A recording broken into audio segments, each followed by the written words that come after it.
Welcome to Revolution Chronicles, your home for untold stories and forgotten history. Don't forget to like, share, subscribe, and hit the bell icon so you never miss a journey into the past.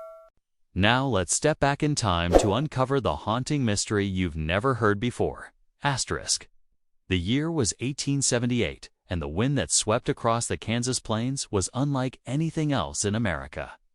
It was a wind that carried with it the sound of wagons creaking, of prairie grass bending, of the mournful whistle of the far-off trains that had only begun to carve their iron way through the great expanse of the Midwest. Kansas was still young then. The Civil War was not so far behind that men had forgotten the blood, and yet not far enough ahead that the land had truly healed. It was a time of rebuilding, of settlement, and of families clinging to one another in the wild uncertainty of the frontier. Yet beneath the surface of that hopeful frontier spirit, darker stories lingered. Some whispered tales were passed in hushed tones around firelight. Stories of happenings too strange for the church to bless and too frightening for science to touch. Among those was the story of the four brothers from the outskirts of Ellsworth County, Kansas, whose mystery would leave the land marked and whose tale would be carried from porch to porch long after their names had been left out of history books. The brothers were born to a quiet farming family. Their father, Jonathan Carter, had fought in the war and returned home broken, not from wounds you could see, but from what the soldiers called the war mind, the haunted look that followed men back from the fields of battle.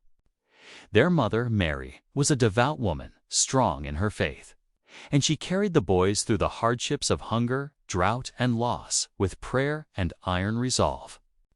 There were four sons, each born in quick succession: Neely, the eldest; Thomas, close behind him; William the third; and Samuel, the youngest.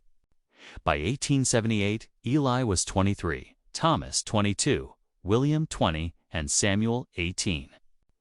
They were strong lads, broad in the shoulders, lean from the fields.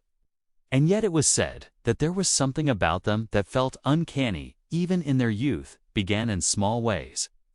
Farmers nearby noticed that the Carter boys never seemed to tire, while other boys their age would sweat and bend under the summer sun. The Carter brothers would plow for hours without pausing, their faces dry, their movements steady and mechanical. There were whispers that their eyes never blinked enough, that they carried themselves in silence, rarely laughing or playing as boys usually did. Some said they worked as if they shared a single mind, moving together without speaking, like a line of soldiers trained in secret drill. But Kansas was full of hard men then, and folks chalked it up to strict parenting and farm discipline. Only later did the unease deepen. The first true sign came in the winter of 1877. A storm had swept across the plains, trapping several families in their homesteads. The Carters lived in a small cabin on the edge of a wooded rise. When the snow melted, neighbors found a terrible sight. In the barn behind their home, a dozen livestock lay dead, not from cold or starvation, but from wounds no one could explain. Their hides were unbroken, yet their insides seemed twisted, bones bent in ways unnatural, as though something had pressed down on them with invisible hands. Mary Carter was seen outside the barn, kneeling in the snow, rocking back and forth, her lips moving in frantic prayer. The brothers stood nearby in silence, their eyes fixed on the ground, not a tear on their faces. When asked what had happened, none of them spoke. Jonathan, the father, claimed it was some sickness that had come over the stock, though no doctor in the county could name it.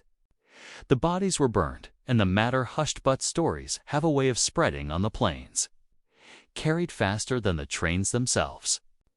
By the spring of 1878, the Carter brothers were known across the county as strange folk.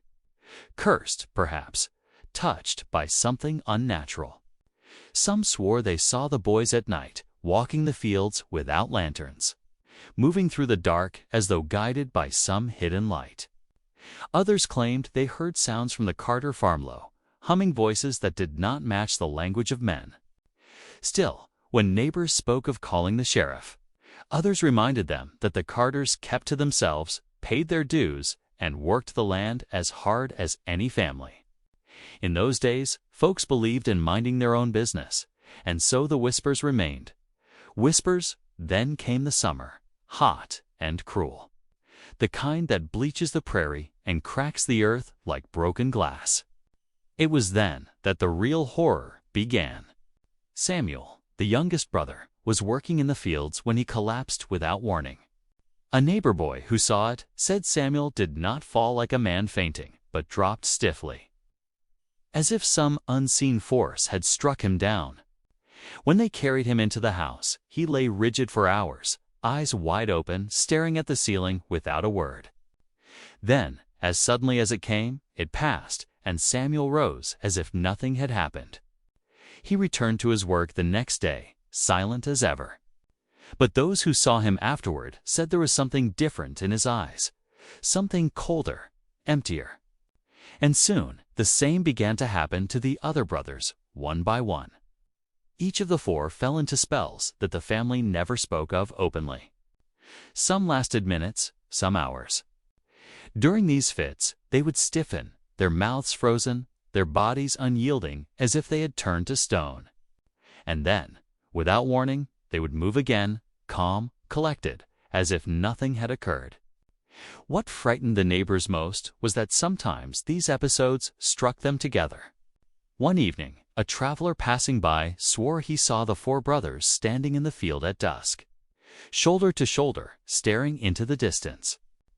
They stood like that for nearly an hour, without moving, without speaking, their bodies stiff in the fading light. When he called out, none turned. When he drew closer, he said the sound he heard was not breathing, but a low, vibrating hum, deep in their chests, like the sound of bees trapped in a hive. He fled before they stirred. Word reached the county physician, Dr. Henry Lowell, who had practiced in Ellsworth for a decade. Curious and troubled, he rode to the Carter farm one morning, insisting to Jonathan and Mary that he be allowed to examine the boys. What he saw there was never written in any medical journal, though his personal diary, discovered years later, gave chilling detail. Dr. Lowell noted that the brothers were in good health, strong hearts, steady pulses, clear lungs. Yet when he touched their skin, he found it strangely cold, even in the heat of summer. He pricked their fingers, and their blood ran thick, darker than usual, as though slow to leave their veins. The most troubling sign of all was their gaze. He wrote, "Their eyes do not reflect the light as other men's eyes. It is as if the spark of the world does not live in them, but something else does. Something steady and unnatural." When the doctor suggested further study, Jonathan grew angry. He slammed the door and told the man never to return, and he did not. Yet the story leaked, and soon the people of Ellsworth began to fear the Carter family outright. Mothers told their children not to walk near the Carter land. Men in the saloon spoke of curses, of witchcraft, of punishment from God. Some said Jonathan had brought back a darkness from the war, a shadow that had taken root in his sons. Others whispered that Mary, for all her prayers, had made some secret pact to protect her family during the famine years, and that the debt was now being collected. Still others said it was no curse at all, but something beyond men's understanding, something science could not face. Whatever the truth, fear was enough to drive neighbors to distance. The Carters grew more isolated with each passing month, the brothers seen less and less in town, their farm a place of unease by autumn of 1878. The situation reached its breaking point. A terrible fire broke out one evening in the wheat fields south of Ellsworth. Flames tore across the prairie with a speed that seemed almost unnatural. By the time men gathered to fight it, whole acres had been consumed. Some said they saw the Carter brothers walking the edges of the fire, unharmed by the heat, their faces blank, their bodies moving in eerie unison. When shouted at, they gave no answer. By dawn, the fire was controlled, but the whispers turned into open accusation. People said the fire had started on Carter land. They said the brothers had called it forth, or at least had not feared it as they should have. The sheriff rode out to question Jonathan, but no charges were laid. Still, the fear was now stronger than ever. Farmers began to keep rifles by their doors at night. The Carters no longer attended church. The four brothers were now spoken of only as them boys or the cursed ones, and yet the story did not end there. For in the final months of that dark year, something happened that no one could explain, and that sealed the Carter brothers' fate in the memory of Kansas history. It was in November, when the winds grew sharp and the earth hardened with frost. One morning, the neighbors awoke to a sound like no other, the piercing cry of Mary Carter carried across the fields. When men rushed to the farm, they found her kneeling outside the cabin door, her hair unbound, her hands clawing the dirt. Inside, the cabin was quiet. The brothers were gone. Jonathan stood in the corner, his face pale, his hands trembling, unable to speak. The only sign of the boys was their boots, neatly lined at the foot of their beds, as though they had stepped out of them and vanished into the night. No tracks were found. No sign of struggle. Just silence, and the cold. Sheriff organized a search. Men scoured the woods, the fields, the creeks. For days they hunted, but the brothers were never seen again. The family would not speak of it. Jonathan refused visitors, and Mary wasted away in grief. Some believed the boys had simply fled, ashamed or cursed, and that they wandered until death took them. Others believed something had claimed them that night, something neither man nor beast. And when science was asked to explain, no doctor, no scholar, no naturalist would come. The matter was left unstudied, unrecorded, unacknowledged. It was as if the world itself chose to forget. Yet the people remembered. They told the story to their children and their children to theirs. And so, the mystery of the four brothers remained a dark stain on the Kansas prairie. A story science ignored. And faith could not answer. Asterisk. The disappearance of the Carter brothers was the kind of event that might have ended with time and silence. As so many strange things do on the frontier. Families were busy with their own survival, and often the quickest way to keep peace was to bury a troubling memory under years of work, prayer, and the sheer weight of everyday life. Yet something about the Carter brothers lingered. It was not only the mystery of how four grown men could vanish into the prairie without a single trace, but also the way the land itself seemed to carry their absence like a wound.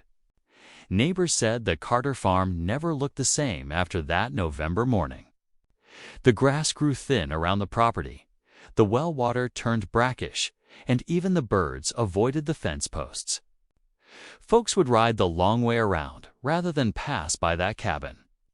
Though it sat directly along the shorter wagon path into Ellsworth Mary Carter's, its cries haunted the ears of those who had heard them. One farmer told his children he could still hear the sound years later whenever the north wind blew. Jonathan, once a stern and proud man, grew gaunt and quiet. He stopped tending the fields altogether. The once orderly rows of corn shriveled in neglect. The livestock dwindled until none remained, and the fences sagged into the earth. Some said Jonathan spent long nights walking the edge of his land, calling his sons' names softly into the dark, as if he believed they had only wandered too far and might return at the sound of his voice. Mary, by contrast, rarely left the cabin. Neighbors who brought food said they heard her speaking inside at odd hours, murmuring to no one visible. When asked, she only smiled weakly and said, "They visit me still." That answer chilled even the kindest of souls and ensured fewer and fewer visits came after. But Kansas was not a place where stories stayed buried. The absence of the brothers began to grow into a legend, and legend took on new shapes with each retelling. Children whispered that the four had been taken by spirits of the prairie, punished for their strange ways. Old soldiers muttered that Jonathan had carried something home from the war, something unseen that had claimed his sons as payment. Some of the more fearful townsfolk even said the boys had not vanished at all, but had simply slipped into another shape, something not meant to walk among men. They claimed shadows in the tall grass sometimes moved in groups of 4, tall and straight, even when no men were near. The sheriff, pressed by townsfolk for answers, kept his silence. He had led the search himself, and he had seen the cabin that morning. In his private journal, discovered many decades later in the attic of his granddaughter's house, he wrote of something he had never spoken aloud. He described entering the brothers' room and finding their boots arranged so perfectly, so deliberately, that it felt ceremonial rather than accidental. He described touching the bedsheets, still warm, as though the brothers had just risen moments before. But what troubled him most was the air. He wrote, "The air in that room carried a hum, faint but steady, like a wire strung too tight or a bow drawn across the string of a fiddle. It was not the sound of the house settling, nor the wind.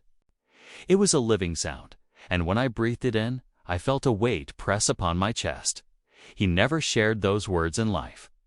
He let the story fade into silence, though the unease never left him. As months passed, the Carter farm became a place of ruin.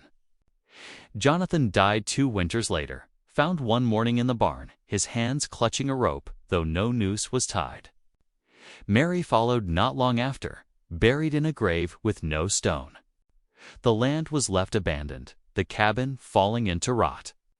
Children dared each other to run across the Carter property at night, swearing they heard footsteps behind them, though no one gave chase. Some brave men from town tried to settle the land in the years that followed, but each left within months, muttering of bad luck, of crops that would not grow, of dreams too heavy to bear. The farm soon passed into legend as a cursed place, avoided by all but the most foolish yet. The story of the brothers did not die with their parents or the ruin of their farm. In fact, the mystery seemed to grow stronger as time went on. In the 1890s, when rail workers camped near Ellsworth to lay new tracks, a group of them claimed to see 4 figures walking in the distance, always at dusk, always in silence. One worker, a man hardened by years on the line, swore he had spoken to them. He said he called out, asking if they sought work or water, but the figures only turned their heads in unison and stared at him. He described their eyes as pale, as if no life burned in them. When the men walked closer, the 4 figures melted into the prairie grass and were gone. The worker left the job the next morning, refusing to stay another night in Kansas. The turn of the century brought new men of learning into the Midwest: scientists, physicians, and traveling lecturers eager to make their names by studying oddities of frontier life. Word of the Carter brothers' mystery reached some of them, but here the story takes an even darker turn. For while a handful of these men were intrigued enough to ride out to Ellsworth, none published their findings, and some vanished themselves. One name recorded in a local paper was Dr. Charles Whitaker, a physician from Topeka, who arrived in Ellsworth in 1903, claiming he would uncover the truth behind the Carter disappearance. He interviewed the older townsfolk, visited the ruined cabin, and was last seen taking notes at the site of the brothers' vanished boots. Within a week, he was gone. His horse was found wandering miles from town, but the doctor himself was never seen again. His notebooks, if ever found, were never shown. After that, most scientists avoided the story altogether. It was as though the tale carried a warning with it: study too closely, and you too would be lost for those who lived near the land. However, the memory did not fade. Strange things were still reported well into the 1920s. Farmers claimed their cattle grew restless when driven past the old Carter property. Hunters swore they saw figures among the trees that vanished when approached. And every so often, someone said they heard a sound: the low, steady hum that carried on the wind like a reminder of what had once lived there. Some said it was the sound of the brothers still standing together, frozen in time, caught in whatever power had taken them. Others whispered that the hum was a warning, a boundary not to be crossed. Either way, the people listened. And they stayed away. The greatest tragedy of the Carter brothers was not only their disappearance, but the way it left their family erased, their lives swallowed by rumor and silence. In the years after, their names were rarely spoken. Records of their birth and baptism remained in church ledgers. But no historian wrote their story. No monument carried their memory. It was as though science and society alike had chosen to turn their faces away, to pretend it had never happened. Yet the people of Ellsworth remembered, at kitchen tables, on porches at dusk, in the corners of saloons. The old ones told the tale of the four brothers who worked without tiring, who stood in unison, who vanished into the night and left only their boots behind. They told it as warning, as mystery, as proof that the frontier held more than men could understand. There is one last account, one that surfaced many decades later and still chills those who hear it. In 1937, a young boy named Robert Greene wandered too far from his family's farm, straying into the edge of the old Carter land. He was gone for 3 days before being found sitting by the creek, unharmed but silent. When pressed about where he had been, he said simply, "The 4 men kept me safe." When asked who they were, he described them as tall, quiet, with eyes that looked like the sky before a storm. He said they hummed when they stood near him, and that the sound made him feel warm and still. The boy never spoke of it again after that, but the memory haunted his family. Robert grew into a man who avoided Ellsworth altogether, moving east and never returning. But before he died in the 1970s, he told his grandson, "The brothers are still there." They never left, and so the story remains, caught between history and legend, science and silence. What happened to the 4 Carter brothers in 1878 may never be known. Were they victims of some illness unknown to medicine, or touched by something not of this world? Did they simply flee the prairie under cover of night, leaving behind only mystery, or were they taken by forces we cannot name? Science would not answer. The church could not explain. And the people, left with their whispers, passed the story on from generation to generation. The wind still sweeps across Kansas, as it did in those years, carrying with it the sound of grass bending, wagons gone, trains long silent, but also the echo of a story no man has solved. Perhaps if you stand on the old Carter land at dusk, when the prairie turns gold and the air grows still, you might hear it to the faint, low hum of 4 brothers whose science ignored. But Kansas will never forget. Time has a way of dulling most mysteries, wearing them down like stones in a river until they become smooth tales, told more for entertainment than for truth. But the story of the Carter brothers was not like that. It did not smooth over with time, it sharpened. The older the story grew, the more people seemed to lean into its edges, as though the unanswered questions only cut deeper with each generation. By the 1940s, Ellsworth had changed. Cars rolled down streets where wagons had once left ruts. Radios carried music across the plains where only wind had once sung. And the townsfolk had begun to feel the pulse of a modern America. But even as the world moved forward, the shadow of 1878 did not disappear. People still pointed toward the old Carter land with unease, and children still whispered of the brothers who vanished barefoot into the night during World War II. Soldiers from Ellsworth carried the story with them overseas, telling their bunkmates of the mystery back home. One man recalled how his father warned him never to go near the Carter property, saying the land itself remembers, and that stepping on it was like stepping into a memory that did not want you there. Another soldier swore he saw shadows in Italy during a bombing raid that reminded him of Kansas. 4 dark figures standing together in the smoke while others scattered. He told his fellows, "They followed me here," and though he laughed when he said it, the sound in his voice carried no humor. In that way, the Carter story spread even farther than Kansas. Carried by men who could not quite let it go back home, the property sat in ruins. By then, the cabin had collapsed into little more than a skeleton of beams, half swallowed by weeds and prairie growth. Yet people swore it never truly disappeared. Hunters in the 1950s claimed that no matter how overgrown the land became, the outline of the Carter cabin could always be seen from a distance, a ghost of wood and shadow that reappeared each time you glanced back. One hunter, a man named Paul Anders, said he once dared to step into the ruins at dusk. He expected rot, silence, the hollow feel of a forgotten place. Instead, he said the air pressed heavy on him, thick as water, and he heard a sound like a string being plucked. He fled before dark, never hunting that way again. He told his wife it felt like walking into a room where 4 men were still waiting. Only you couldn't see them.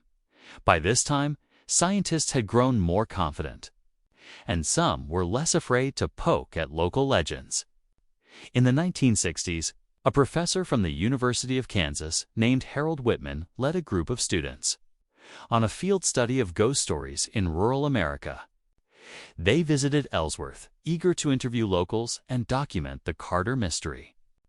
At first, townsfolk were hesitant, but some of the older residents shared what they remembered. They spoke of the brothers' unnatural silence, their strange spells, the night of their disappearance. Whitman recorded everything carefully, but when he and his students visited the Carter land, something happened that he could not explain. One of his students, a young woman named Clara, fainted without warning as they walked the property. She was carried back to town, pale and trembling, whispering words that no one understood. Later, she told Whitman she had felt 4 presences pressing close against her, not touching but surrounding, humming so loudly in her mind she thought her skull might break. Whitman dismissed it in his official report as exhaustion and suggestion. Yet in his private letters later uncovered by his family, he admitted he could not sleep for weeks after visiting. He heard the same hum each night in his dreams, a low vibration that followed him even into waking hours. Within a year, Whitman abandoned his research into folklore altogether. He told his colleagues some stories should not be touched, and so, once again, science turned away. Unwilling to walk too far into the mystery through the 1970s and 80s, the Carter story settled into folklore. But folklore in Kansas is never just a story. Farmers swore their machinery would break down near the Carter land, even when it ran fine elsewhere. A teacher in Ellsworth High claimed that whenever she told her students not to repeat the tale, she would hear humming from the far corner of the classroom, even though no one was there. Truck drivers passing the county road at night said they saw 4 shapes by the fence line, pale in the headlights, that vanished as the trucks drew closer. And in every telling, the number was always the same: 4. Never 3. Never 5. Always 4. The strangest and perhaps most frightening account came in 1989, during the height of modern skepticism, when most people laughed at old tales. A group of teenagers eager to prove their bravery camped one night on the old Carter land. They built a fire and mocked the legend, daring the brothers to show themselves. Around midnight, one of them, Jimmy Lawson, wandered away from the fire. His friends thought little of it until he returned 20 minutes later, pale and silent. They laughed, teasing him for being scared, but Jimmy did not answer. He simply sat by the fire, staring into the flames, lips pressed tight. In the morning, when the others woke, he was gone. His tent, his clothes, his belongings all remained, but Jimmy himself had vanished as if the earth swallowed him whole. A search was launched, dogs brought in, but no trace was ever found. The sheriff at the time, tired of the story repeating itself through generations, closed the case as a runaway. But those who knew Jimmy best swore he had no reason to run. His family said the last thing he told them before camping was, "Don't worry. I'll bring back proof the brothers aren't real." His proof never came from that night onward. The Carter story was no longer something children whispered in games. It regained the weight of fear. Parents warned their children more sternly than ever to stay away. Some even pressed their pastors for answers, asking if the brothers had been taken by God or by something darker. The preachers gave no clear answers. How could they? For nothing in Scripture spoke of four men vanishing in unison, leaving behind boots lined like offerings. And so the silence stretched again, as it had in 1878, and the story became a living wound in the county's memory into the new millennium. The tale continued to breathe. Paranormal investigators came, of course, with their cameras and recorders. Some claimed to capture strange voices. Others recorded humming on nights when the air was otherwise still. But no one ever found the truth, and none ever stayed long. One group in 2004 set up camp with modern equipment, promising to spend a week documenting everything. By the third night, they had fled, leaving behind half their supplies. When asked why, they refused to speak. All they said was, "It's not a place for the living." Their footage, whatever it contained, was never released in, so the Carter brothers remained where they had always been, the uneasy space between fact and myth, presence and absence, memory and silence. Generations turned, seasons changed, the world marched forward, but the old story clung to Ellsworth like burrs to wool. It was not written in textbooks, not studied in classrooms, not acknowledged by scientists. But it lived in the mouths of those who remembered. It lived in the way people still cross the street rather than walk past certain houses. It lived in the way the prairie fell quiet when you neared that cursed piece of land.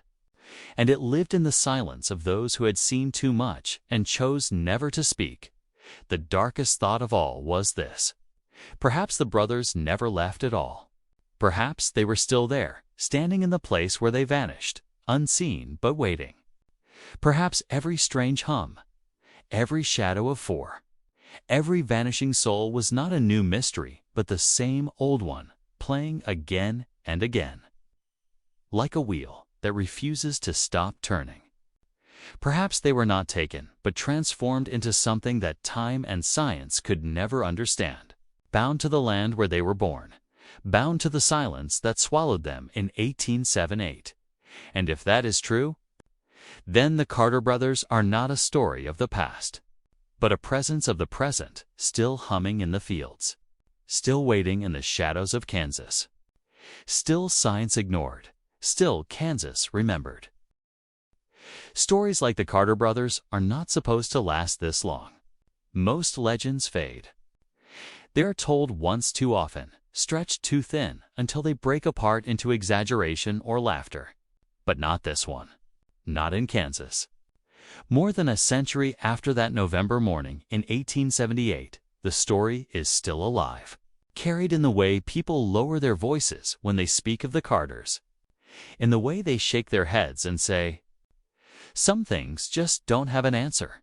And perhaps that is why the story clings so tightly to the land, because it was never given the dignity of explanation, never closed with reason, never touched by science.